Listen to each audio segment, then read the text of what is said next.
You wake up tired, even after sleeping for 8 or 9 hours. The alarm goes off, and before your feet even touch the floor, your mind already feels exhausted. You scroll through your phone for a few minutes that somehow turn into 4 to 5, and by the time the day actually starts, it already feels like you're trying to catch up to a version of yourself that has more energy, more discipline, and more control than you do. And the strange part is that, from the outside, nothing even looks wrong. You're young. You're not working 12-hour shifts. You're not raising a family. Some people would look at your life and assume you have nothing to be tired about. But that's what makes this kind of exhaustion so confusing, because it doesn't feel physical. It feels deeper than that, like your brain never fully powers off. Like even when you rest, you don't actually recover. A lot of people think being tired is just about sleep, but for most teenagers and young adults, that's only a small part of it. What they're really experiencing is mental overstimulation combined with emotional exhaustion. And the dangerous thing about it is how normal it has started to feel. Entire generations are growing up believing that constant fatigue is just part of life. They assume everyone else has figured something out that they haven't, when in reality, most people are quietly dragging themselves through the day with the same heavy mind and the same inability to focus. The human brain was never designed to absorb this much information at this speed. Every day, you wake up into a system that immediately demands your attention. Notifications, short videos, music, messages, school pressure, expectations about the future, pressure to look attractive, pressure to succeed early, pressure to always be improving yourself. Even rest has become performative. People can't even enjoy hobbies anymore without feeling like they should monetize them or turn them into content. And when your brain is constantly switching between stimulation every few seconds, something strange starts happening. Silence begins to feel uncomfortable. Slowness feels unbearable. Your attention span weakens, but more importantly, your ability to emotionally process your own life starts disappearing too. Instead of sitting with stress, people distract themselves from it. Instead of understanding their emotions, they drown them out with entertainment, which works temporarily, but eventually, the mind collects unresolved tension the same way a room collects clutter, little by little, day after day, until existing itself starts feeling mentally heavy. That's why so many people feel tired before they've even done anything.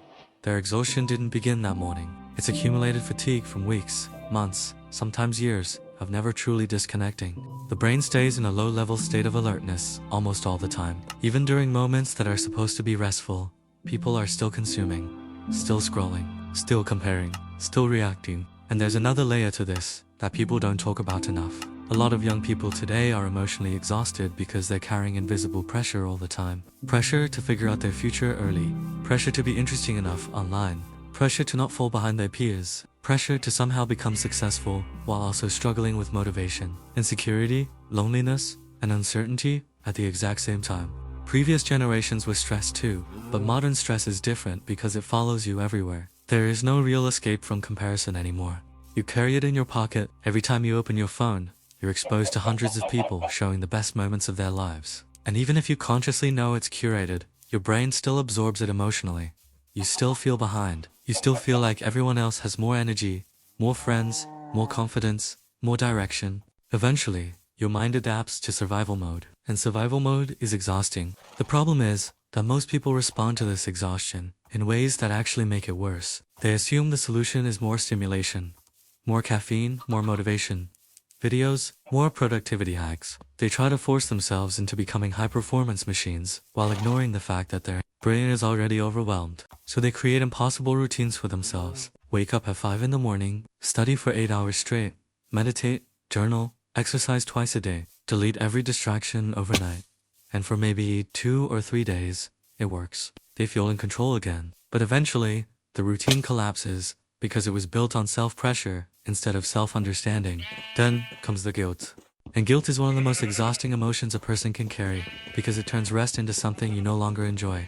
Even while relaxing, you feel like you should be doing more. You start seeing yourself as lazy instead of overloaded, weak instead of mentally fatigued. So instead of slowing down intelligently, you attack yourself harder, which only deepens the cycle. What most people don't realize is that energy is not only created by sleep or discipline. A huge part of energy comes from mental clarity and emotional stability. When your mind is constantly fragmented between anxiety, stimulation, comparison, and pressure, even simple tasks start feeling heavier than they actually are. That's why the real shift isn't becoming more productive, it's becoming more intentional with your attention. Because attention is your life. Whatever constantly consumes your attention eventually shapes your emotional state, your habits, your identity, and even your sense of self. If your attention is scattered all day, your mind will feel scattered too. But if you slowly reclaim control over what enters your brain, something starts changing. Not instantly, but gradually. You begin noticing how much unnecessary noise you were living inside. You realize that being constantly stimulated was not making you happier. It was just preventing you from hearing your own thoughts.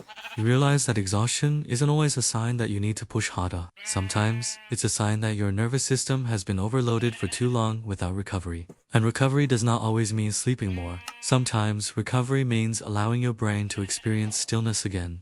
Walking without headphones, sitting without checking your phone every 2 minutes, doing one thing at a time instead of 5 things badly at once. Giving your mind space to breathe instead of feeding it endless information every waking second. There's also an identity shift that quietly happens when you stop treating yourself like a machine.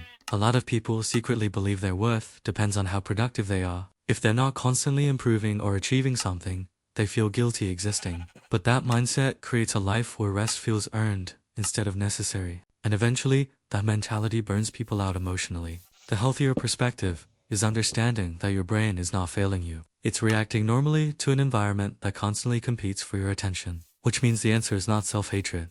It's awareness. Learning how your environment affects your mind. Learning what drains you mentally. Learning that protecting your attention is one of the most important skills you can develop in modern life. A practical way to start is surprisingly simple. Pay attention to the moments when your mind feels the heaviest. Not just physically tired, but mentally cluttered. Then ask yourself what filled your attention beforehand. Was it endless scrolling? Constant comparison? Overthinking the future? Trying to multitask for hours? Most exhaustion has patterns behind it, and once you notice those patterns, you can slowly interrupt them. Not through extreme self-discipline, but through small moments of awareness. Put distance between yourself and constant stimulation. Create small pockets of silence during the day. Let your brain experience boredom again without immediately escaping it. At first it feels uncomfortable, but eventually your mind starts settling down in ways you forgot were possible. Because beneath all the noise, most people are not actually lazy. They're overstimulated, emotionally overwhelmed, and mentally exhausted from carrying too much for too long without realizing it. And maybe the strangest part of growing up today is that people are surrounded by more entertainment, more convenience, and more connection than ever before. Yet so many still wake up feeling tired in a way they can't fully explain. Not because they're broken, but because a restless mind can stay awake long after the body has gone to sleep.